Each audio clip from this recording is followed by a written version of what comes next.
ఇంటికి వచ్చిన ఆ తిరునీలకంఠ నాయనార్ను తన భార్య చూడగానే సందేహిస్తుంది. ఎందుకు అంటే ఆ కొత్త వస్త్రాలను, ఆయన అలుముకున్న చందనము, వీటన్నిటినీ కూడా చూసి ఇతను దాసి ఇంటికి వెళ్ళి వచ్చాడు అని సందేహించి ఏడుస్తుంది. నేను ఆయనకి ఏమి కొరత పెట్టాను?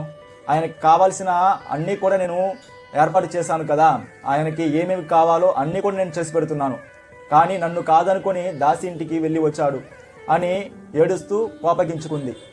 తాను కోపగించుకుంది. ఎలా కోపగించుకుంది అంటే అరిచి నలుగురిని పిలవలేదు. ఇక తనతో నేను మాట్లాడకూడదు అని నిర్ణయించుకొని తనకు కావలసిన, అంటే తన భర్తకు కావలసిన అన్ని సౌకర్యాలను ఏర్పాటు చేస్తూ ఎంత కావాలో అంత మాట్లాడుతూ నడుచుకుంటూ ఉంది ఇంట్లోనే. ఎలా నడుచుకుంటూ ఉంది అంటే తిరునీలకంఠ నాయనార్ యొక్క చిటికుని వేలు కూడా ఆమె పైన పడకుండా